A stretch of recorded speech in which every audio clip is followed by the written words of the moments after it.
Olá e bem-vindos ao Internute, o outro lado da internet. Comigo, Peter. E comigo, Bruno.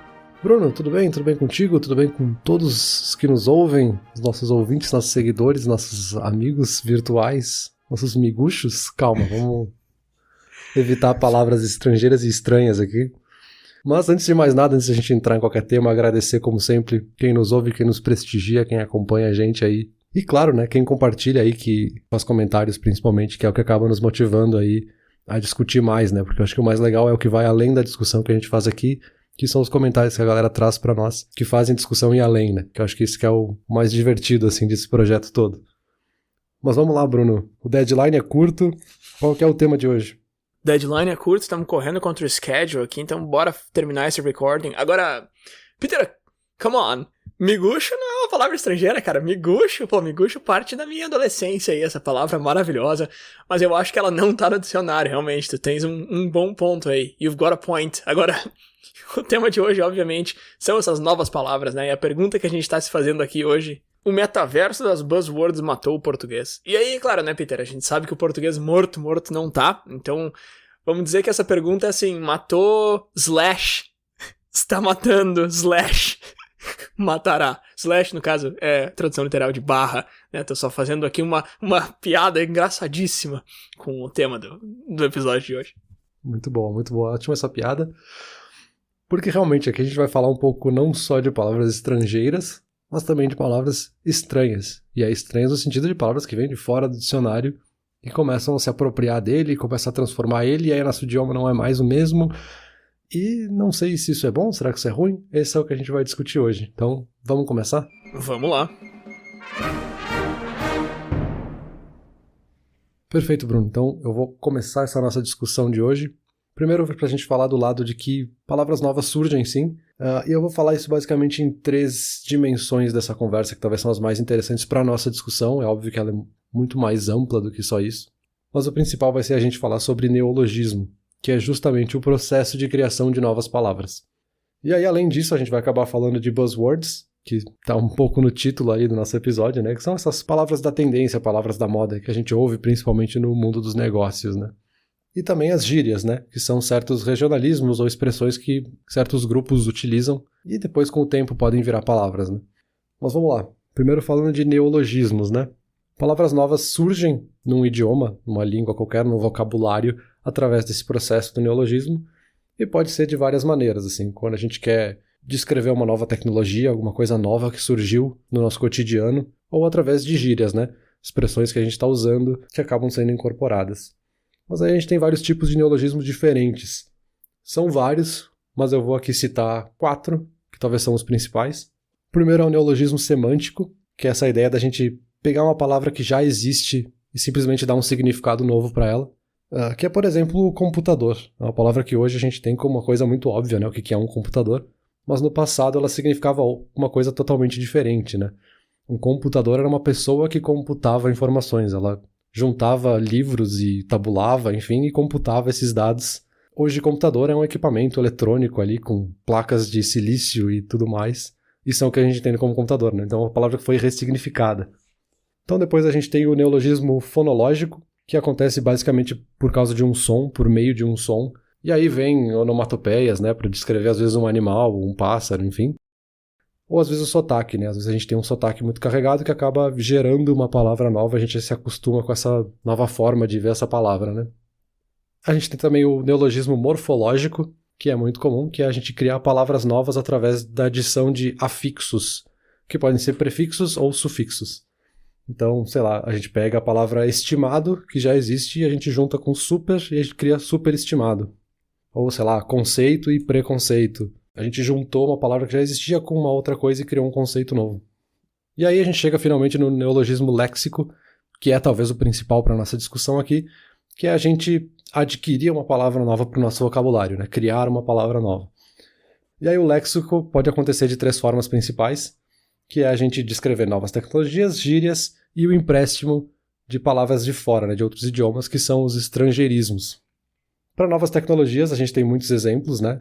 E eles podem acontecer de formas muito diferentes, acho que isso que é interessante. Mesmo que a gente pegue a língua portuguesa, por exemplo. Aqui no Brasil a gente usa celular para se referir a um telefone móvel. É um aparelho portátil de comunicação que se baseia aí em tecnologias que usam a área geográfica dividida em células. E por isso que se convencionou chamar de celular. Mas isso não é em todos os lugares, né? Portugal, por exemplo, usa telemóvel, porque eles utilizaram outra lógica de criação de palavras. Eles pegaram lá a palavra tele, de algo distante, né? Algo longe, como a televisão, e juntaram com o móvel, né? Então um telefone móvel a gente juntou e virou uma palavra só. Então assim, mesmo dentro de um mesmo idioma, regiões diferentes podem criar palavras diferentes para falar a mesma coisa, né? Então isso é muito interessante dentro desse sentido. O do Brasil também tem um pouco o fato de que a gente adora cortar a palavra pela metade e deixar a outra metade pra trás, né? Porque era pra chamar de telefone celular, não de celular, porque celular é um adjetivo, na real, não tem como te chamar um objeto por um adjetivo e só isso, tu precisa do substantivo lá também. Então é um telefone que é celular. Não, é celular. Ok, ficou, porque a gente corta as coisas pela metade. E esse é muito bom, o próprio telefone, né? A gente chama às vezes só de fone. E o fone é só uma parte dele, né? Ele é só a caixa de som que tá embutida ali, não é o telefone, né? Sim. Então isso é bem interessante mesmo. Ou a gente chama de tele também. A gente pode cortar qualquer lado também. O negócio é reduzir, entendeu? Não interessa o que você tá deixando pra trás. Isso é muito bom. E aí já encaixa até nesse segundo motivo, que é a questão das gírias, que são palavras ou expressões que são informais e que são usados por algum grupo social específico, assim. Geralmente a gente associa com jovens ou movimentos culturais de nicho, assim. Por isso que vem dessa ideia, assim, que a gíria vem das ruas, né? Mas elas são muito informais mesmo. E elas servem para descrever alguma situação nova, algum sentimento. Ela geralmente expressa coisas que talvez já tenham palavras no vocabulário, palavras formais, mas ela precisa de uma expressão mais criativa, uma coisa mais expressiva, mais sentimental, coisa assim, que aquele grupo entenda que seja dessa forma, né? Então ele acaba surgindo e ganhando força muito grande naquele nicho, né? Naquele grupo, e depois pode se expandir. E aí sim, né? Gírias muito populares acabam sendo usadas, às vezes, em contextos mais formais. Então começa a ser usado em livros, começa a ser citado por, sei lá, figuras públicas, políticos, em discursos, enfim. Até que em algum momento elas são incorporadas ao vocabulário. Então, se pá, elas pegam ou elas vão de berço. Então, mas é que elas vêm expressar algo que talvez já exista, mas elas acabam fazendo um trabalho muito melhor, né? Esses dias ainda me perguntaram como que se traduzia a palavra cool pro português. E eu falei, não sei. Deixa eu pensar. Eu pensei um pouco e falei, eu uso a palavra massa ou bala, mas ambas são gírias que não vão funcionar no Brasil inteiro. Então a melhor opção seria legal. Mas legal, literalmente, significa algo que está dentro da lei. Então tu precisa saber também que legal também meio que é uma gíria. Qual é uma maneira bem oficial, bem formal de dizer isso? Não sei. Usa uma dessas três aí que é melhor. Isso é bem interessante, assim, quando a gente fala de tradução, a gíria ela é uma coisa muito, de novo, né, expressiva, assim, ela tem uma carga por trás dela que vai além da palavra por si só, assim, de uma etimologia por si só. Então a tradução fica muito mais complexa, porque tu não pode traduzir literalmente, mas também tu vai traduzir com outra gíria, pode ser mais confuso ainda, porque aquela gíria de outro país talvez carregue outro sentimento por trás, enfim. Isso é bem, bem interessante. Mas aí que a gente chega então no estrangeirismo, né? O estrangeirismo é, como o próprio nome sugere, é o emprego de palavras, expressões ou construções que são, entre aspas, alheias ao idioma, assim, que vêm de fora. Então é a gente pegar emprestada uma palavra da língua inglesa, do francês, do alemão, o que quer que seja, para explicar algo que o nosso idioma talvez não consiga, né? Para complementar o nosso idioma. É muito comum quando a gente fala de tecnologias, né? Uma tecnologia nova, uma coisa que não tem, que surgiu, sei lá, nos Estados Unidos, e as pessoas começaram a usar e a gente empregou a palavra que os americanos usavam e só meio que aportuguesou ela de alguma forma, enfim. A gente tem alguns exemplos que são mais óbvios, né? A gente fala, sei lá, notebook, o mouse do computador, ou design, ou show de uma banda, ou o próprio podcast, são tudo palavras estrangeiras, né? Que a gente usa e fazem parte do nosso dicionário e claramente são palavras estrangeiras. Mas a gente também tem algumas que são comuns, mas elas não são óbvias, que a gente incorporou elas tão profundamente que para nós elas fazem parte da língua portuguesa. Então, sei lá, se eu falar sanduíche, futebol, abajur, são palavras que estão tão incorporadas que a gente não pensa nelas como uma palavra de fora, assim, elas são portuguesas. Mas não, elas surgiram por esse empréstimo estrangeirista, assim. Só que aí que a gente começa a entrar num risco, que é que o uso excessivo do estrangeirismo pode ser considerado um vício de linguagem.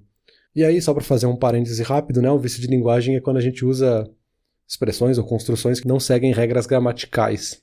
Então elas podem prejudicar a clareza ou o entendimento daquele discurso, né? O que tu tá falando, talvez a pessoa não entenda, porque não necessariamente ela tem que saber inglês, né? Ela não tem obrigação nenhuma de saber inglês e tá usando expressões ali que não fazem sentido, né? Para aquela conversa, para aquele contexto.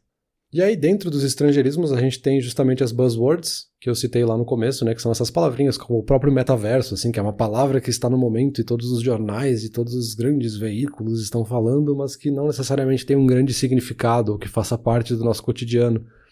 Ela está justamente citando um burburinho, algo que está em tendência, que pode ser que vire moda, pode ser que não, sabe? Pode ser que caia e morra na praia, sei lá.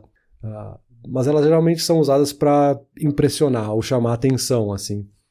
Elas surgem em contextos muito específicos, então elas aparecem muito no mundo dos negócios, assim, de marketing, mercado financeiro, tecnologia, enfim, para chamar atenção para um conceito novo, né? Ou às vezes para repaginar um conceito antigo que precisa ser reavivado, né? O que se entende que precisa ser revisto, enfim, ressignificado. Então, sei lá, metaverso, Bitcoin, inteligência artificial, tem muitas coisas que são buzzwords que a gente escuta todos os dias. E não são necessariamente vícios de linguagem, tá? Acho que isso é importante também já deixar claro. Buzzwords são necessárias e muitas coisas que eram buzzwords hoje são palavras comuns, assim. E a gente se acostumou e tudo bem, assim, elas realmente foram incorporadas no idioma. Mas, sim, o uso excessivo pode fazer com que elas até percam o próprio significado delas, né? Não só deixem a conversa confusa, mas a pessoa fala tanto sobre metaverso que metaverso já não significa mais nada, por exemplo. Tipo selfie, né? Selfie, quando o pessoal começou a tirar selfie, tira selfie. Agora tem gente que chama qualquer tipo de foto de pessoa de selfie. Não, selfie vem da palavra self-portrait, ou seja, eu tô tirando a minha foto. Se eu tirar uma foto do Peter, não é uma selfie. Então, tá aí um ótimo exemplo de uma buzzword que meio que perdeu o significado de tanto que a gente usou ela. É, exato. E eu acho que aqui entra um pouco na ideia de jargões. Pelo menos eu chamei assim, porque foi como eu vi em um dos textos e achei interessante pra gente dividir um pouco na conversa. Mas os jargões acabam sendo esses estrangeirismos um pouco gratuitos, assim, forçados às vezes. E, de novo, a gente tem muito nessas mesmas áreas, assim. Mercado financeiro, mundo dos negócios, marketing, tecnologia, né? TI também tem muito. Que essa ideia de ficar falando palavras em inglês desnecessárias, quando a gente tem palavras em português para descrever aquilo de uma forma muito mais simples. Né? Então, sei lá, pivotar, o budget, o deadline do meeting, do não sei o que, do schedule, que é o que a gente brincou um pouco ali no começo, assim, tem gente que usa isso despundoradamente, assim, sendo que a gente tem palavras para isso, né? Que muitas vezes são muito mais simples, principalmente quando está se comunicando com outras pessoas, que não necessariamente tem que saber o que essas palavras significam. E, claro, né, eu acho que aqui tem um certo adendo, porque não necessariamente a pessoa faz isso por mal, né, às vezes não tem uma intenção por trás, acho que acontece racionalmente, porque pode ser justamente por uma influência de uma cultura americana, inglesa, anglo-saxã em geral, sei lá, por se comunicar com parceiros estrangeiros. Então talvez, sei lá, o cara que trabalha em TI, ele usa tecnologias muito de ponta que não tem tradução, e ele se acostumou a usar dessa forma. E, sei lá, a expressão que se usava para fazer uma função específica daquele programa que nenhum outro programa tem, se chamava assim e ele usa assim. É o que eu vejo que está acontecendo, por exemplo, hoje com inteligência artificial, que a gente usa a palavra prompt para mandar uma mensagem para o chatbot, por exemplo. Não tem uma tradução bem direta e a gente está se acostumando a falar isso, mas, de certa forma, prompt tem uma tradução, né? Mas virou corriqueiro, porque a ferramenta em si não tem uma tradução. Então a gente acaba usando sem perceber, de certa forma, né? Só que ao mesmo tempo existe essa percepção de que usar o estrangeirismo assim, de forma excessiva ou fora do contexto ideal, vamos dizer, pode trazer essa ideia de superioridade ou de modernidade, de sofisticação, assim, nossa, como ele tem um vocabulário rebuscado, ele traz palavras de outros idiomas, que não é necessariamente bom, né? Tu tá meio que mascarando talvez um desconhecimento com uma palavra... Enfim, eu vou deixar isso para discussão, não vou entrar muito nisso. Mas é só para dizer que tem contextos e em muitos contextos os jargões não são muito úteis. E aí eu acho que eu paro por aqui pra te poder trazer o outro lado dessa conversa. Isso, para que tá começando a virar um personal attack isso aí, eu tô me sentindo atacado aqui por esse teu comentário, Peter. Passa pra cá o microfone, deixa eu fazer o outro lado da discussão. Vai lá, tá contigo. Não, é claro que eu tô brincando, eu não uso palavras estrangeiras pra tentar mostrar elitismo, ou sei lá, qual é a palavra que tu usou, e lógico que não. É que, claro, né, cara, eu já tô morando aqui no Canadá faz o quê? 6, 7 anos, então eu acabo que tem algumas palavras, por exemplo, enquanto eu fazia minha pesquisa, e depois isso é um ponto que eu vou trazer mais pra frente, eu queria falar sobre palavras que estavam sneaking na nossa língua portuguesa. E eu realmente não sei o verbo pra sneaking, entendeu? E aí eu tive que colocar na tradução e ele me deu esgueirando. Cara, é uma palavra que eu nunca vou usar, entendeu? Ah, essa palavra se esgueirou no português. Não, cara, não, velho, não tem como. Bom, mas vamos lá, tu trouxe aí o ponto de que neologismo existe, acontece por diversos motivos, às vezes é um negócio orgânico, às vezes é um grupo trazendo e forçando essas palavras aqui. E aí é muito interessante que existe o grupo que não tá disposto a topar isso aí. Tem os caras que não querem que essas palavras entrem no idioma. Então, por exemplo, o português é o que ele é hoje e é um fato que ele veio mudando até aqui, mas esses caras querem dizer, chega, acabou, as mudanças foram feitas, o que a gente tem hoje vai ser pra sempre. Que são os puristas linguísticos.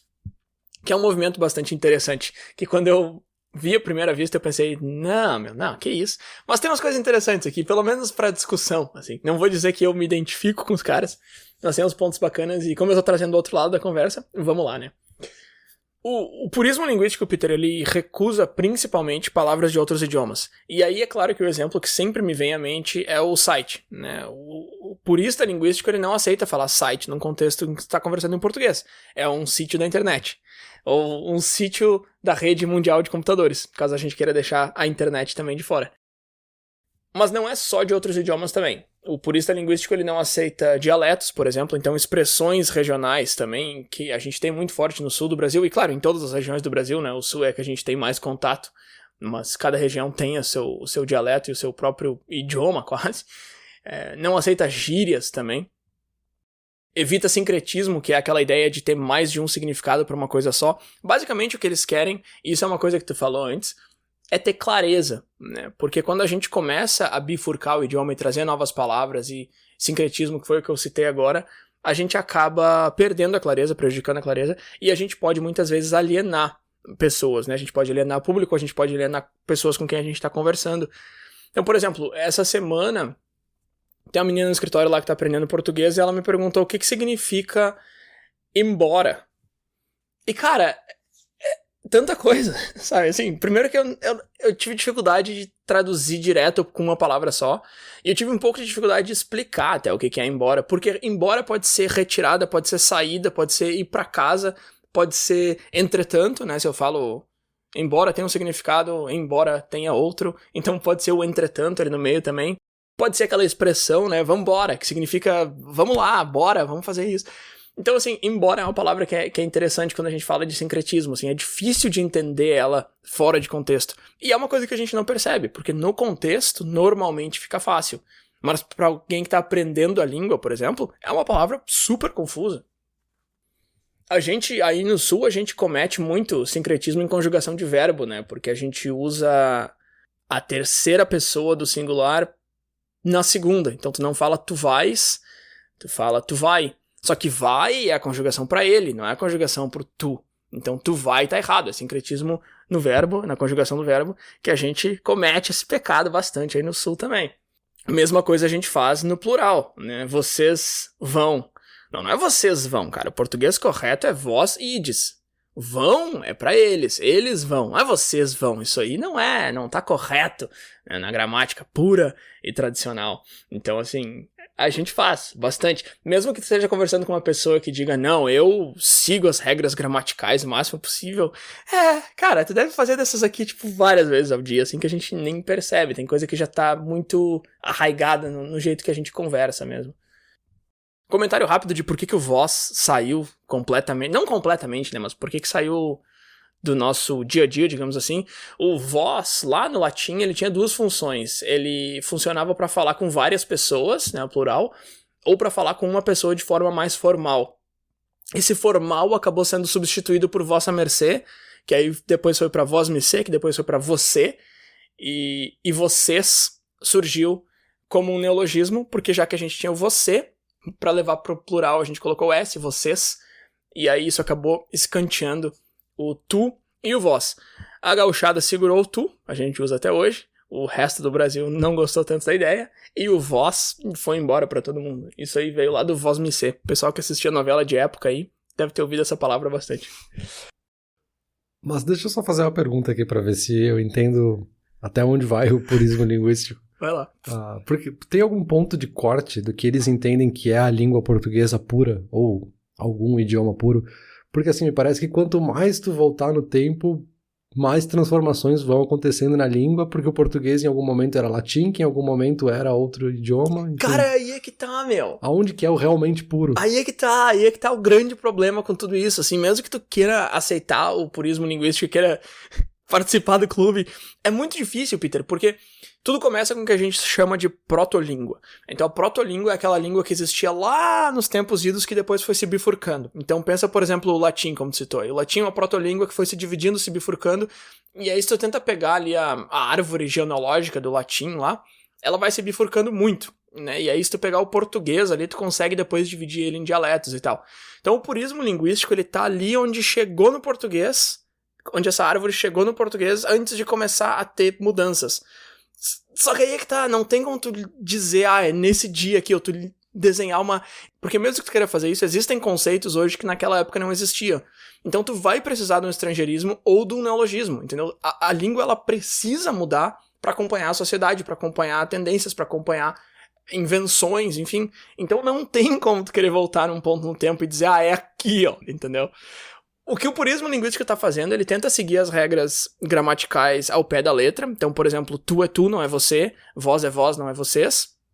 E ele tenta não deixar nenhuma palavra entrar na língua que a gente tem hoje. Agora, quando que é a linha de corte, para responder a tua pergunta, não tem como tu definir uma linha de corte, entendeu? É porque é muito estranho, assim, tu ter algo que seja ao mesmo tempo purista e extremamente regrado, porque assim, a gramática dita tudo e o que tá no vocabulário dita tudo, mas ao mesmo tempo tu não tem uma regra pra dizer é aqui que a gente se baseia, é aqui que a gente se define, porque muitas palavras da língua portuguesa, que seja do português arcaico, vieram de outras influências, que seja do latim que se misturou com a influência dos mouros no período que eles estavam em Portugal, ou na região que hoje é Portugal, enfim, e várias outras, o francês e outras línguas europeias que estavam ali ao redor, enfim. Então sempre tiveram estrangeirismo, sempre tiveram neologismos e coisas foram mudando e acontecendo naquela sociedade, entre aspas, arcaica, só para citar um ponto de corte, assim. Então, sei lá, se eles não disserem que é tipo, 25 de abril de 1873 é a data oficial do idioma, ou é, sei lá, os livros do Machado de Assis que definem como é o idioma brasileiro. É muito estranho, assim, porque eu quero ser um purista, o que eu faço? Tá, não, boa pergunta. Deixa eu já vou voltar nessa, já vou te dar a resposta. Só pra voltar ali, é que mesmo que tu vá lá numa data, tu vai voltar no tempo com a tua máquina do tempo e tu vai chegar lá e os puristas linguísticos daquela época vão estar te dizendo, meu, olha aqui que absurdo o que tá acontecendo com a nossa língua hoje. Olha aqui o que aconteceu com a nossa língua esse ano, entendeu? Então não tem como tu chegar num momento na história em que tudo era perfeito. E esse é um grande problema, entre aspas, com línguas, né? Sempre que a gente fala de idiomas, porque elas não começam a ser catalogadas e a história começa a ser criada junto com a língua. A história da língua começa a ser arquivada muito tempo depois que a língua já existe. Então tu querer voltar muito no tempo é quase que uma missão impossível, assim. Agora, deixa eu responder a tua pergunta, então, que ela facilita um pouco as coisas. O que eu faço se eu quero ser um purista linguístico? Tu tem objetivos bem claros de por que tu seria um purista linguístico e como que tu faz isso. Teu objetivo principal é manter a identidade e as características daquele idioma e daquele povo e daquela cultura. Então o que tu tá tentando fazer com esse movimento é garantir que o português é o português, e ele é a língua dos portugueses e dos brasileiros, etc. E o português falado no Brasil representa a nossa cultura. Então a gente não vai usar a palavra internet, porque a gente vai usar a palavra rede, porque é a palavra que a gente tem aqui. Então basicamente a gente tá fazendo isso para manter identidade, que é um motivo bastante nobre, diga-se de passagem, assim. Uma das línguas que eu me deparei enquanto eu pesquisava aqui é a língua dos... é uma língua chamada Michif, que é uma língua que ela é tecnicamente uma língua crioula, que é uma mistura de duas línguas, e ela nasceu num misto de uma língua indígena aqui do Canadá e o francês. Então, quando os franceses vieram para o Canadá pela primeira vez em missão de paz, para conhecer todo mundo, sem tentar conquistar nada nem ninguém, eles fizeram uma amizade com os índios, e os filhos desses franceses com as indígenas criaram essa criaram, assim, eu falo, parece que eles sentaram numa sala e montaram as regras, né? Não, mas eles foram desenvolvendo essa língua, que hoje é conhecida como Michif, que usa a parte mais complexa da língua indígena, que são os verbos, com a parte mais complexa da língua francesa, que são os substantivos. Então eles pegaram o mais difícil de ambos, e tem um vídeo no YouTube que é uma conversa em Michif, e eu tava assistindo e escutando, e cara, tu não consegue entender absolutamente nada, assim. Eu entendo um pouco de francês, mas não ajudou nem um pouco. É uma língua muito complexa, e essa é uma língua, por exemplo, onde existe um movimento muito forte, né, Peter, de não deixar, porque seria mais fácil, entre aspas, pra eles, então, ir pra um ou pro outro. Não, vamos falar a língua dos nossos ancestrais ou vamos falar francês, então, de uma vez que é mais global, todo mundo no Canadá fala, entende, e tal. Mas eles não fazem, é que tá, a gente não vai deixar isso pra trás. É uma língua considerada em perigo de extinção, e eles querem manter ela viva. Então, por exemplo, nessa situação, eu já acho que já faz muito mais sentido tu ter um grupo de puristas linguísticos e tu ter a sociedade inteira tendo essa ideia de vamos manter a nossa língua como ela é, porque ela é a nossa história, né? Ela é o que a gente tem, ela é a nossa... Identidade. Identidade, exato. E aí, claro, quando a gente olha para um grupo menor, assim, parece fazer mais sentido do que quando a gente fala... Ah, imagina um brasileiro que não quer usar a palavra internet. Que tosco. Não, mas aí é que tá, o movimento tem bem mais valor e mais dignidade, digamos assim, do que a gente dá pra ele à primeira vista. Um outro objetivo deles é não degradar o idioma, né? Então começar a jogar um monte de gíria, tu começa a perder um pouco dessa dignidade do idioma, então isso é uma coisa que eles querem evitar. Manter a comunicação mais eficiente e efetiva, que a gente comentou antes. Então, por exemplo, eu tava falando com uma pessoa do meu time essa semana, ela é mais nova, geração Z, sei lá, e ela usa muitas expressões, muitas gírias. E cada uma que ela manda, eu tenho que ir lá no Google. ou eu posso perguntar, mas normalmente eu vou no Google. Então, coisas que eu procurei no Google essa semana, por exemplo, UNU, eu não sabia o que era isso. Então, UNU é uma expressão, eu não sei se lê, assim como uma sigla, se lê UNU, mas é uma palavra que tu digita que não tem significado na palavra, mas simboliza que tu tá chateado. Não sabia disso. ISTG, ela falou, não sabia o que era, botei lá no Google, significa I swear to God, então juro por Deus. Então, né, não sabia o que era isso. IG, ela mandou. O que é IG? Eu achei que IG era Instagram. Não, é I guess. Então, tipo, se alguém fala um negócio, tu tá tipo, tá, talvez, tu coloca IG. IG, cara, IG, o que é IG, entendeu? O que é essa palavra nova, bizarra, que apareceu na minha frente? Então, o que ela tá fazendo com isso? Ela tá fazendo a nossa comunicação ser muito menos eficiente. Então ela tá digitando menos, mas eu não consigo entender o que ela tá falando, entendeu? Então, assim, o que me adiantou tu poupar 5 segundos do teu tempo e gastar 20 do meu? Esses seriam um dos motivos pra gente não trazer palavras novas, pra gente não abreviar as palavras que a gente tem. E eu tive esse problema com o português também essa semana, assim, tinha uma aluna que tava falando comigo e era uma aluna do Nordeste, eu não lembro de que estado que ela é. E eles falam muito pronto, né? Tá, pronto eu consigo entender o que ela quis dizer. Pronto é tipo, é o ok deles, assim. Pronto, tá, ok, beleza. Mas ela tava falando que tinha um aluno pescando na aula. E essa aí eu demorei um pouco pra entender o que ela tava querendo dizer. Como que o cara tava pescando na aula? Então, basicamente, pescando pra eles é uma gíria e o cara tá colando. A gíria no sul pra nós seria colando na prova. Então, basicamente, ele tá olhando pro lado e pegando respostas de outras pessoas, ou pedindo respostas de outras pessoas, né?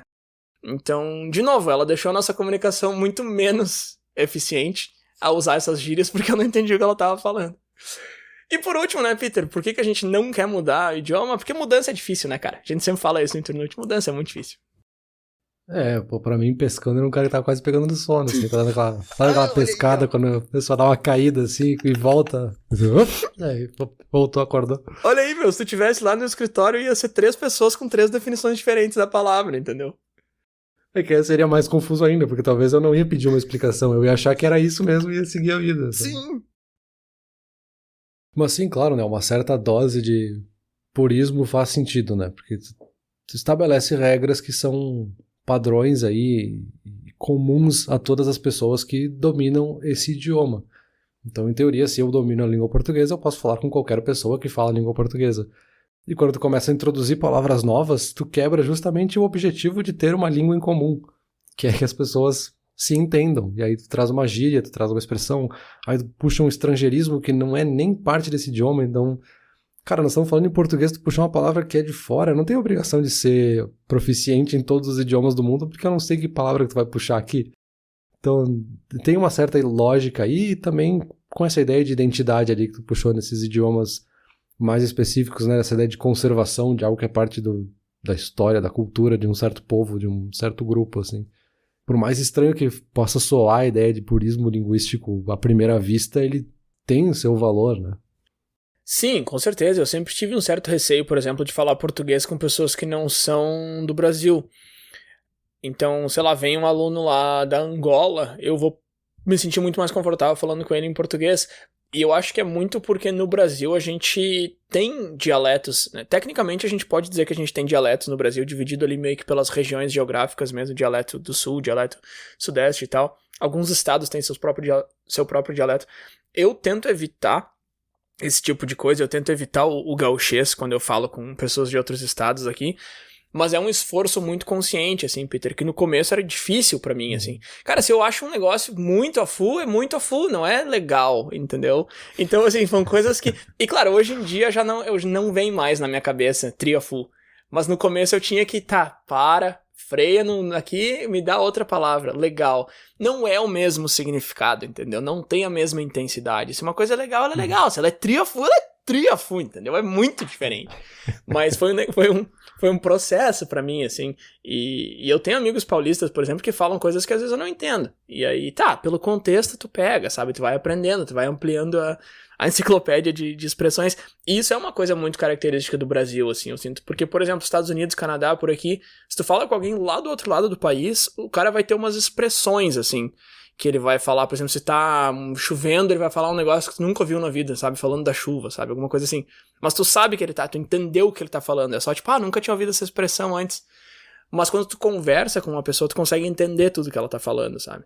Ao contrário, por exemplo, quando eu tô falando com alguém e fala, eu reformei minha sacada. O cara não sabe o que é uma sacada. Pô, cara, é uma varanda. No sul a gente chama de sacada, entendeu? E isso é uma coisa que no Brasil acontece muito, assim. Então eu evito. Sacada é varanda, é o trio legal, é o pilho. Pilho é um negócio que eu falava muito, assim. Pô, tu falou num negócio que eu quero fazer, eu pilho. Não. Eu animo. Tu me oferece um plano pro final de semana. Eu animo. Não, eu pilho, cara, eu animo, pô. Animo é muito pouco. Animo. Não, é que animo parece falso, sei lá. O que eu não larguei é o bar, né, cara? No bar a gente toca ficha. Toca ficha, inclusive, é outra expressão do sul que significa a gente vai em frente. Agora, falando em vamos em frente, eu acho que a gente pode fechar minha parte aqui e ir em frente pra discussão. Vamos tocar ficha. Depois de tu puxar aqui um dialeto gaúcho, vamos seguir pra discussão. Bom, acho que para começar essa discussão, tem uma pesquisa que eu encontrei aqui que é bem recente, que eu acho que faz bastante sentido assim para fazer um kick-off dessa nossa discussão aqui. Fazer um início aqui. Que é uma pesquisa que foi feita pelo LinkedIn e pela Duolingo, que pesquisou justamente esse uso de jargões e de estrangeirismos no mercado de trabalho, né? No dia a dia, assim. Então, o Brasil acabou ficando acima da média, uma média de 58% aí, dos países que utilizam termos de outros lugares, termos estrangeiros. Então, o Brasil tem 66% de pessoas que falam palavras estrangeiras no seu dia a dia no escritório, enquanto a média mundial seria de 58%. E a pesquisa identificou que isso tem um impacto direto na produtividade das pessoas, né? 57% dos colaboradores confirmaram que não compreendem esses termos em muitos momentos do seu dia a dia, assim, enquanto 32% perderam tempo semanalmente por causa desse tipo de palavras. Tiveram que pesquisar, tiveram que parar para ir atrás de outra coisa, aí ficaram confusos na reunião, a reunião não foi produtiva como deveria, enfim. E os profissionais de tecnologia, informação e mídia foram os que tiveram que descobrir esses significados por conta, assim. Então, sei lá, a equipe lá de marketing fez uma reunião e saiu da reunião e teve que pesquisar o que significa metade dos termos que foram falados, porque metade da reunião foi em inglês, basicamente. E ainda tem um outro agravante, assim, de algumas pessoas que identificaram, de pessoas que usam palavras estrangeiras, mas usam elas erradas, então outras palavras que talvez aquela pessoa entenda o idioma inglês, ela entendeu diferente porque ela sabia o sentido literal da palavra e aquela outra pessoa usou o conceito em inglês errado, então ficou muito confuso. E isso eu posso dizer por experiência própria, que eu já percebi em vários momentos, assim. Às vezes algum conceito que tu já conheça da comunicação ou da tua área, enfim, ou tu já conhece aquela palavra no outro idioma e alguém usa na reunião e tu tem a primeira impressão de que tu entendeu o que a pessoa quis dizer, mas ela tá falando o oposto às vezes, assim, com um significado nada a ver com a palavra. E só para encerrar, eu acho que tem aqui um indicativo de que esse comportamento já foi meio que identificado, mesmo que seja meio sem querer, e que talvez vá mudar nos próximos anos. Porque 60% da geração Z e 65% dos millennials gostariam de eliminar ou reduzir o uso desses jargões. Então a gente chegou num extremo de usar tantas palavras de fora, tanto estrangeirismo, que as gerações mais novas estão pedindo por um pouco de purismo, assim, deixa eu falar o meu idioma que eu aprendi. É interessante, cara, e boa sorte pra eles, mas é difícil, né? Não é uma coisa que tu fala, agora nós vamos mudar, tipo, agora a gente vai mudar. Inclusive, qual é o correto, né? Nós ou a gente? Peraí que eu já volto aí. Mas é um processo, é um processo muito orgânico. Não, inclusive, não, eu vou ir nele agora já, porque o não, o nós e o a gente é interessante. Que é um belo exemplo de palavras erradas que a gente usa tanto e acabam virando a norma. Porque nós é um pronome, é correto, existe na gramática. A gente não existia. Então, hoje em dia é muito aceito. E soa muito mais natural falar a gente vai no parque do que falar nós vamos ao parque. Então, às vezes, o errado é tão dito e tão utilizado que acaba virando o certo, entre aspas, ou às vezes nem entre aspas, às vezes o certo mesmo. E isso serve para mostrar o quão orgânico é o processo, né, Peter? Então é muito difícil a gente dizer, não, agora a gente vai dar eu ia falar um stop, um basta no estrangeirismo e a gente vai usar palavras mais daqui, porque acaba que às vezes a palavra estrangeira é muito mais fácil, ela já vem pronta ali para ti. E às vezes, ao tentar evitar o estrangeirismo a qualquer custo, a gente acaba usando o que se chama de calque. Eu vou deixar um link aqui para uma descrição um pouco maior, mas é basicamente trazer uma palavra, ou uma expressão, ou uma frase e traduzir ela literalmente. Então, por exemplo, uma palavra que é interessante de olhar é o chefe. E aí a gente trouxe o chefe como chefe. Só que o nosso português já tem a palavra chefe. Né? O chefe é o gerente ali, é o cara que manda. Mas também é o chefe, que é o cara da cozinha. Chefe. Aí é chefe de cozinha. Então, basicamente, a gente acabou, por causa do calque, por querer traduzir essa palavra, a gente acabou causando um sincretismo onde a gente tem uma palavra chefe que serve para duas coisas diferentes, né? E isso é muito, muito, muito comum no português, assim. A gente tem calque para tudo que é lado. AC vira ar-condicionado, né, em português. Expressões, por exemplo, black sheep, vem pro Brasil como ovelha negra. Então a gente chama o cara ali que é diferente da família dele e tal, que é o rebelde, como ovelha negra. E aí isso vai muito de encontro com uma coisa que tu falou lá no começo, assim, que uma gíria, uma expressão de um outro país, às vezes ela tem um significado ou uma significância histórica por trás que a gente não considera, e quando a gente traduz, a gente começa a achar que essa expressão é nossa, entre aspas, como brasileiro, mas na verdade ela é um calque, ela é uma expressão traduzida literal. Então a gente está aceitando essa expressão que foi criada lá fora, mas acreditando que ela foi criada por nós. Uma outra expressão, por exemplo, now it's history, que a gente fala virou história, né, em português. Essa expressão já veio pronta para nós, a gente importou e traduziu literal. Então acaba que a gente protege a língua e a cultura ao fazer isso, mas na verdade a gente está esgueirando expressões de outro país com toda a sua carga, chegamos, com toda a sua carga cultural para dentro do nosso idioma, né? Sim, e eu acho que tem palavras que não tem como fugir, assim. Às vezes a gente tem conceitos que são conceitos novos, que são incorporados naquele contexto, talvez, para citar exemplos do marketing, né, da publicidade. Então, briefing e brainstorm são palavras que são usadas muito no dia a dia de quem trabalha nessas áreas de comunicação, que talvez pessoas que não são nessa área não vão entender essas palavras, mas que também não tem como traduzir, assim. Não vou falar, vamos fazer uma chuva de ideias em grupo, não faz sentido nenhum. Então, assim, a gente precisa dessa palavra porque nem em inglês ela faz sentido para uma pessoa que não sabe qual que é o conceito de brainstorm. Se eu não falar com alguém que trabalhe com comunicação nos Estados Unidos ou na Austrália, no Canadá, qualquer outro lugar que fale inglês, talvez a pessoa não saiba o que é um brainstorm, porque é um conceito que foi criado, assim, como a gente tem outras coisas. O próprio briefing. Briefing tem um significado em inglês, mas o briefing de mídia, né, o briefing de comunicação é outra coisa, porque ele tem um conceito teórico e acadêmico por trás, assim. Então, às vezes, a gente precisa dessas palavras. Só que eu, enquanto um publicitário que tem uma agência, sei lá, eu sei o que significa briefing e brainstorm, e quando eu falo com a minha equipe eu uso esses termos, ou quando eu falo com colegas de mercado eu uso esses termos.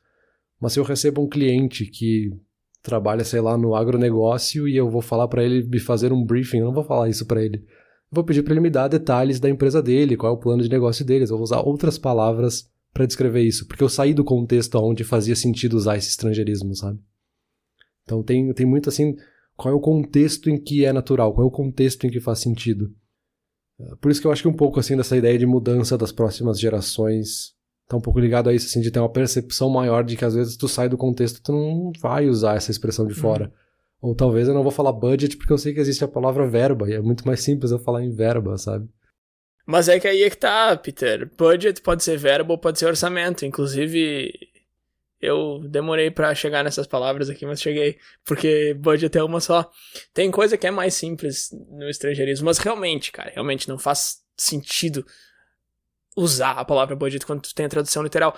Mas o que tu falou do brainstorm eu achei muito interessante, porque não tem uma tradução literal, mas também não faz sentido tu querer ter uma tradução literal ou querer achar uma tradução. Ou tu usa a palavra como ela tá em inglês, brainstorm, ou tu usa outra coisa, pega outro caminho e fala, agora a gente vai conversar e tal, chegar numa ideia e tal.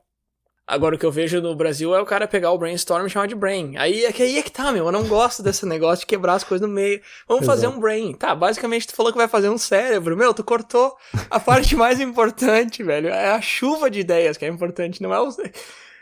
Enfim, eu me irrito muito com isso. Mas isso é uma coisa interessante, porque claro que isso é a minha preferência pessoal, né? Eu não gosto que falem brain, ou que falem what, ou que falem insta. Só que aí é que tá, quando a gente fala de purismo linguístico ou quando a gente fala do outro lado também, tem muito isso de preferência versus preferência, né? Minha preferência contra a tua preferência. Agora, porque eu não gosto que falem, vamos fazer um brain, daí a eu querer que a palavra brainstorm não venha pro português, ou que a palavra brain, que pesadelo que seria isso pra mim, mas que a palavra brain entre no nosso dia a dia com o conceito de brainstorm, com o conceito dessa chuva de ideias, só a palavra brain. Eu ia odiar isso. Agora, de novo, daí a eu não gostar, pra eu ter um movimento em que eu acho que a gente não pode trazer, eu acho que é um passo muito grande, assim, e é por isso que eu não consigo compactuar muito com o purismo linguístico, assim, porque, cara, se todo mundo tá falando, se as agências estão falando, tá funcionando pra vocês, o negócio entrou no idioma organicamente, entrou, entendeu? Tá, se eu não gostei, cara.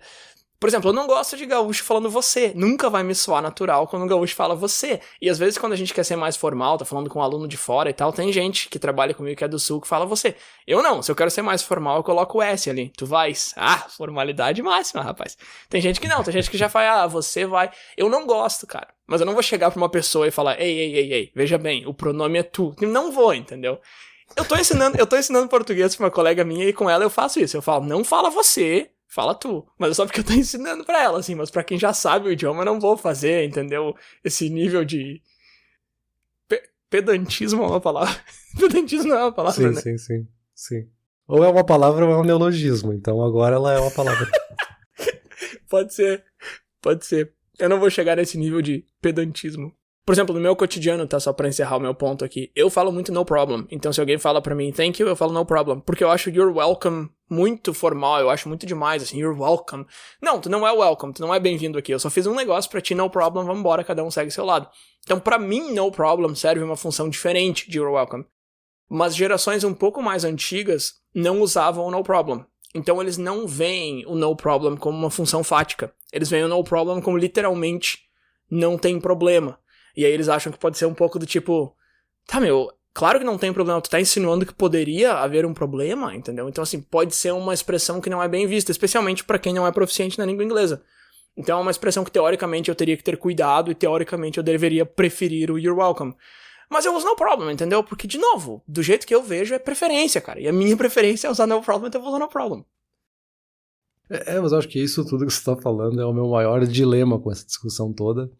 E um dos motivos da gente ter trazido esse tema para discussão aqui, porque eu também, assim, eu não gosto quando as pessoas usam expressões idiomáticas ou estrangeiras gratuitamente, assim, e eu que trabalho no mercado de marketing / publicidade, é o dia inteiro, cara, qualquer reunião tem 25, 50 palavras em inglês, se não 50% da reunião é em inglês. Eu acho que quando eu tenho reuniões com as equipes que são nativos de língua inglesa, eles falam menos expressões em inglês do que as pessoas brasileiras que usam expressões em inglês. Porque parece que tem uma certa necessidade da gente usar nesse sentido, assim, de mostrar conhecimento. Então eu vou trazer o conceito em inglês, sabe? Mas realmente é uma questão de preferência, assim, incomoda no meu âmago. Sim. Mas não tem, assim, um fundamento que eu vou levar pra um juiz, assim, falar, proíbe essa pessoa de falar essa palavra, porque não tá certo. Juiz, só se for o juiz Pasquale. Ah, não, era o professor Pasquale, né? Sei lá.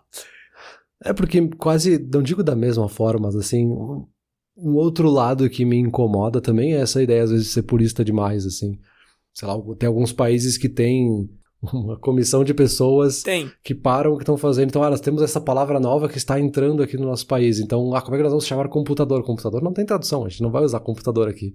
Então nós vamos juntar aqui porque é informações com dispositivo, com dispoformação é a palavra correta pra gente usar aqui. E agora daqui pra baixo todos os jornais, todas as imprensas, todo mundo que tá abaixo vai ter que seguir essa informação porque não pode usar uma palavra estrangeira, sabe? Pessoal da França aí, o Peter tá falando com vocês, hein? Olha aí, na França. Porque a França tem, cara. A França tem essa comissão. Inclusive, quando tu procura purismo linguístico na Wikipédia, a primeira coisa que aparece lá no topo do artigo é uma capa do dicionário, sei lá do que, da França. Porque os caras não deixam passar nada. Lá é francês ou francês. Isso é muito... Sim, inclusive eles têm os números, são super confusos por causa disso, assim, porque eles não podem aceitar números de fora. Não. Mas enfim, a gente tem outros exemplos, né? Quando a gente, sei lá, Portugal tem a lista de nomes de pessoas que tu pode registrar o teu filho, assim, porque tu não pode colocar qualquer nome, tem que ser nomes portugueses pra manter essa identidade, esse ponto da cultura portuguesa nesse caso, assim. E, de novo, não tô fazendo juízo de valor, assim, é só esse outro lado da conversa de quem quer justamente... manter essa origem, né? O próprio Brasil no passado já teve leis que hoje não estão mais em validade, mas que exigiam que, sei lá, pontos de venda ou marcas ou outras coisas não podiam usar expressões estrangeiras, tinha que ser tudo em português, então existem esses movimentos assim super institucionalizados, não é só uma coisa nova assim que surgiu. Não, com certeza. E, Peter, vale lembrar, né, que no mundo hoje existem de 3 a 8 mil línguas. Essas são as línguas ativas em existência. 3 a 8 eu sei que é um gap. Eu sei que é um intervalo bem grande entre esses dois números, 3 a 8 mil. É que depende muito do que a gente considera uma língua, o que a gente considera um idioma, o que a gente considera um dialeto, etc e tal. Mas pega uma média aí, sei lá, de 5 mil línguas por cima. É claro que as regras e o que é aceito ou não vai ser muito diferente pra elas, né? E claro, eu citei a França aqui brincando, não que eles sejam o país ou o idioma mais restrito de toda a história do universo, mas assim, dos países grandes e tal, e idiomas representativos que a gente tem no mundo hoje, eles estão nas cabeças lá. Eu acho que eles são os mais chatinhos, digamos assim, pra permitir palavras novas. E de novo, também não tô fazendo julgamento de valor nenhum, só listando um fato aí pra vocês. Porque daí a gente entra no ponto que pra mim talvez seja o principal, assim, de palavras novas chegando no vocabulário e agora se formalizando no vocabulário, vamos dizer assim. A partir de agora essa palavra entrou no dicionário. Eu acho que isso tem que acontecer de uma forma muito natural, e aí já é um pouco talvez da minha visão pessoal, assim. Se eu preciso pensar ou criar um plano, eu preciso criar um comitê, uma coisa assim, já não é natural, sabe? Não é como as pessoas estão desenvolvendo essa palavra.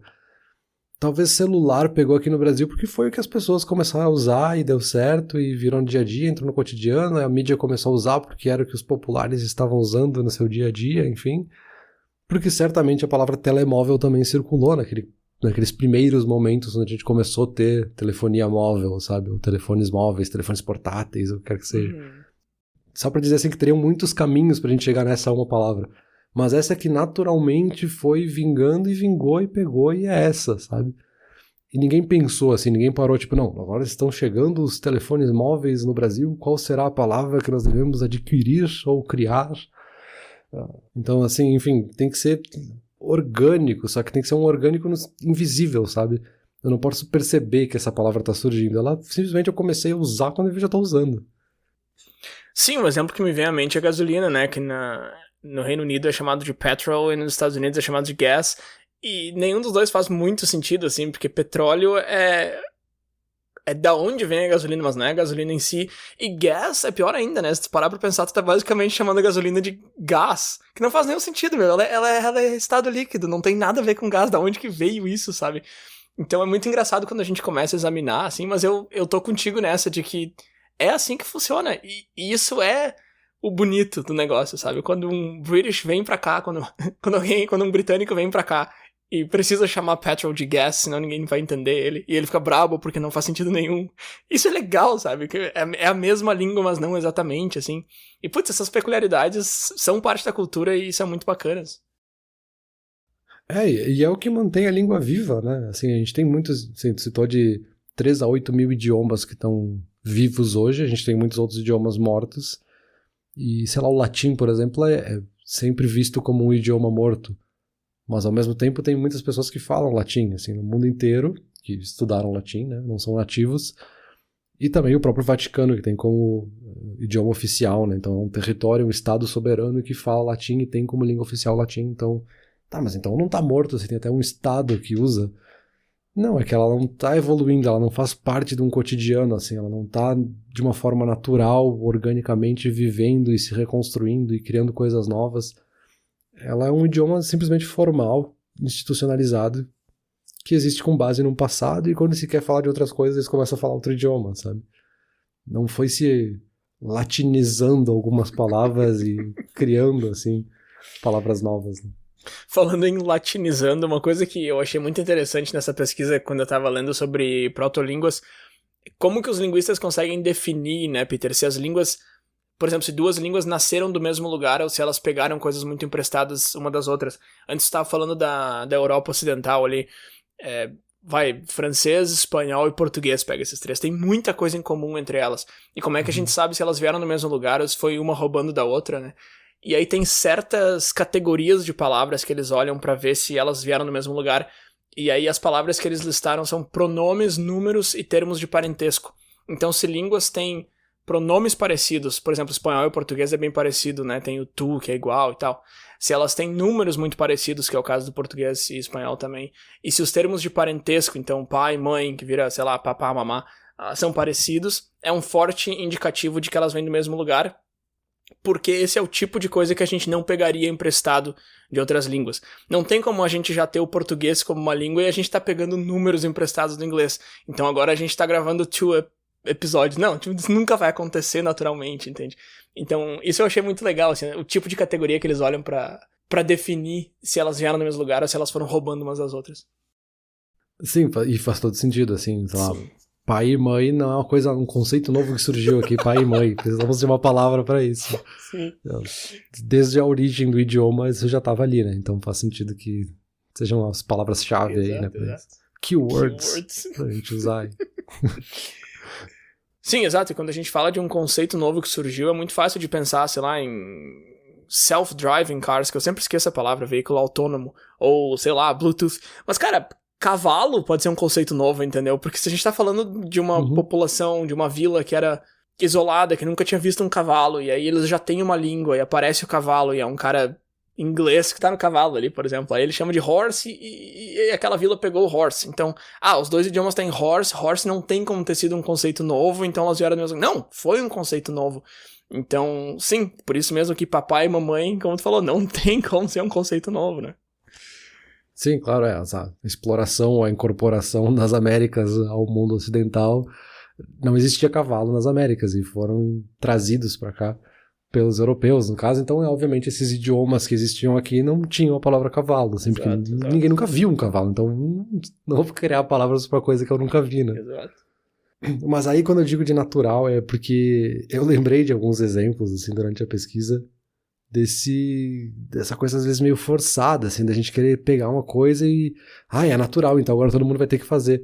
Não sei se tu lembra, lá no começo dos anos 2000, eu lembro vagamente, assim, de ver algumas matérias na TV, assim, sei lá se o Fantástico chegou a passar alguma coisa, assim, da ideia do internetês ou do miguxês.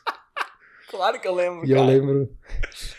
Eu lembro dessas matérias, assim, em telejornais, enfim, de escolas que estavam aceitando o miguxês como parte do ensino para as redações, enfim, e isso tinha que ser aceito porque é um novo normal e é natural e as crianças falam assim e é assim que falam e é assim que o idioma evolui, então vocês têm que ficar com isso goela abaixo.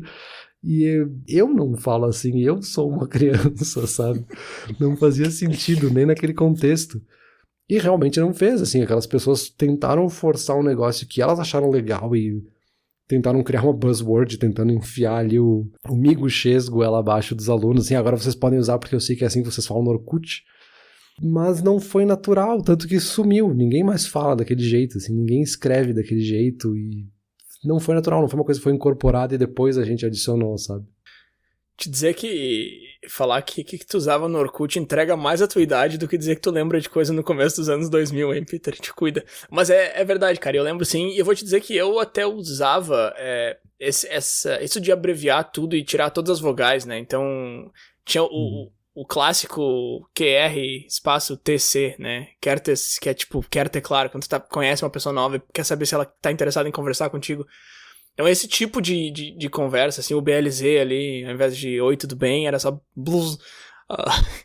Esse tipo de conversa eu usei bastante, mas tu tem um bom ponto aí, que hoje em dia essas gerações mais novas não estão mais usando tanta abreviação, assim, eles abreviam certas coisas, tipo o IG, GNU lá que eu falei no começo, mas não é um negócio tipo, vamos tirar as vogais de todas as palavras que a gente tá digitando. Tipo, onde é que a gente tava com a cabeça, né, cara? Mas funcionava, mas realmente não pegou.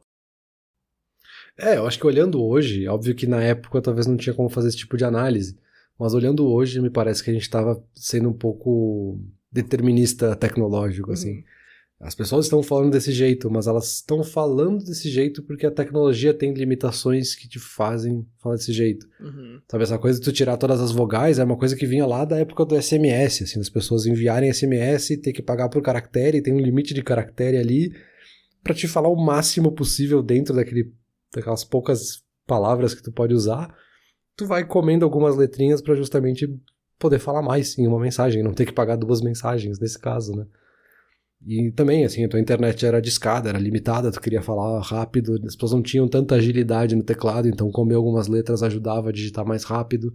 Enquanto hoje em dia a tecnologia evoluiu ao ponto em que eu digito errado e o próprio teclado corrige, sabe? Então eu não preciso digitar reduzido, eu tenho mensagens ilimitadas no WhatsApp, no Telegram, onde quer que seja. Então me parece que a gente pegou um aspecto tecnológico, a gente achou que isso era um aspecto cultural e tentou forçar ele, sabe? Enquanto se ele fosse realmente cultural, a gente não ia perceber ele chegando, sabe? Ele simplesmente, agora ele é parte da nossa cultura, a gente não sabia. Mas tudo isso eu tô dizendo pra falar que eu não sei onde é que eu coloco essa linha, sabe? Desde a primeira coisa que eu falei no começo da discussão, assim. Eu não sei onde é que eu coloco essa linha do que eu pessoalmente, que seja só da minha preferência, do que eu acho que é aceitável da pessoa usar de palavras de fora, de estrangeirismos que sejam, de neologismos, de criar palavras novas, enfim. Onde é que é esse limite, assim? Eu aceito tudo ou eu não aceito nada, assim? Porque se eu aceito tudo, é mais fácil eu simplesmente falar o outro idioma de uma vez e resolveu, assim. Eu tenho todo o vocabulário daquele outro idioma. Mas eu não aceito nada, então eu vou ser um purista e então eu não vou aderir a novos conceitos, eu não posso aprender coisas novas de tecnologia porque nem tem a tradução ainda. Porque me parece que tem um aspecto quase nacionalista aí, sabe? Uma coisa meio de identidade territorial, sabe?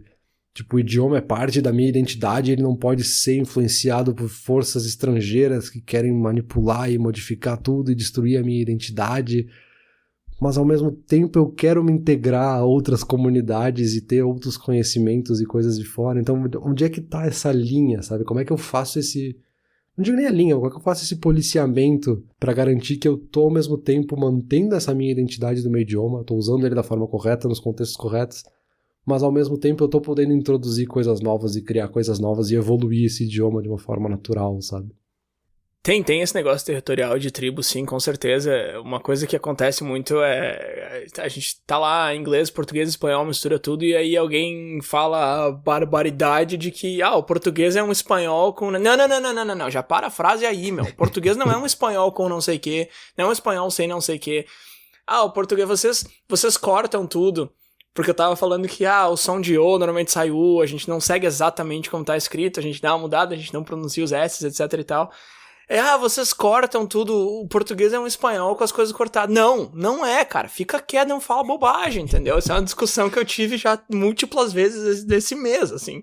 Então, sim, tem um pouco dessa defesa, assim, de não, a minha língua é a melhor, não tem querer enfiar a tua língua aqui no meio, porque o meu idioma é o melhor. Então tem um pouco disso sim também. Agora a tua pergunta, ela, como sempre aqui, né, Peter, a gente vai chegando pro final, a gente começa a vir com as perguntas impossíveis com respostas desnecessárias. Assim, onde que eu faço a linha? Cara, a má notícia é que não tem como eu te dizer onde fazer a linha. A boa notícia é que não interessa, porque assim, mesmo que tu tentar, tu não vai conseguir. Como tu falou, é um processo natural que a sociedade vai fazendo. Não só a sociedade hoje, mas a história toda da sociedade vai delimitando onde que vai estar isso. E aí tu vai ter que aceitar... Ponto. Eu ia dizer que tu vai ter que aceitar ou não, mas basicamente assim, se tu não aceitar, tu vai te alienar e tu não vai conseguir participar do idioma. Tu vai ter que escolher se tu gostou ou não, mas tu vai ter que aceitar as mudanças de qualquer forma. Não, perfeito. A gente tá chegando às perguntas impossíveis, então é hora da gente ir pra conclusão antes de que elas tomem conta da nossa discussão. Let's go! Bruno, o metaverso das buzzwords destruiu a língua portuguesa. Dê detalhes, me responda. Se por obséquio, vossa mercê, tendes a resposta.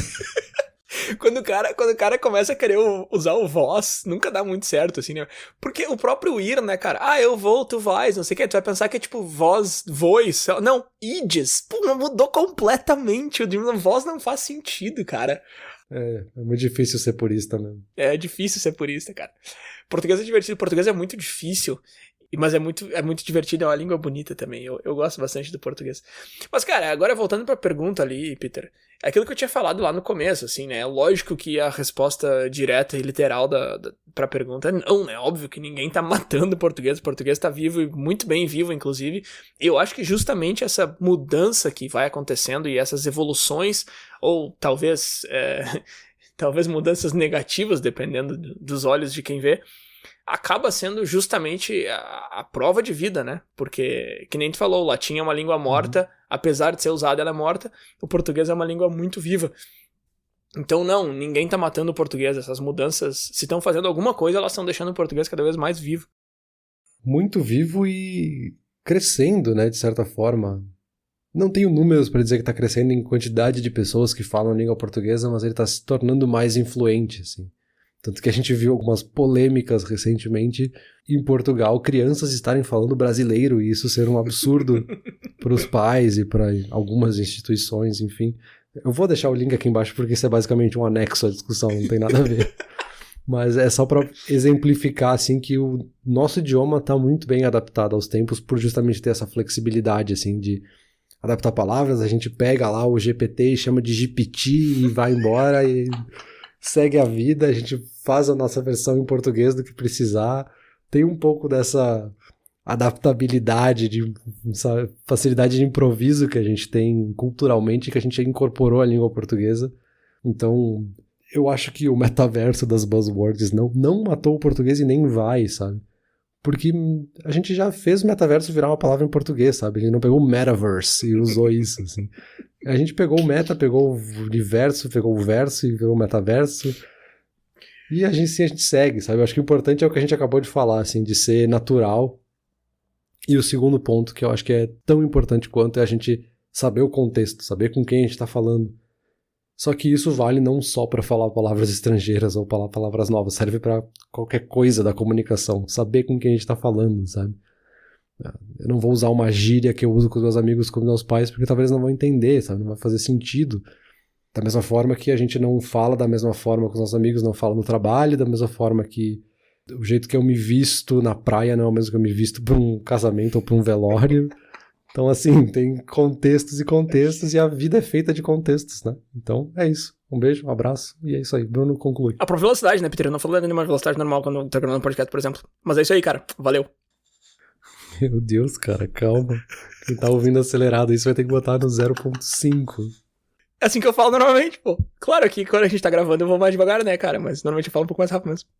Mas ok, eu acho que encerramos este podcast por aqui. O deadline é curto, mas ele logo vai ser published em todas as plataformas de streaming para os nossos ouvintes fazerem seus comments e shares à vontade. Valeu. Peter, 3 palavras pra ti. Oh my God. Valeu.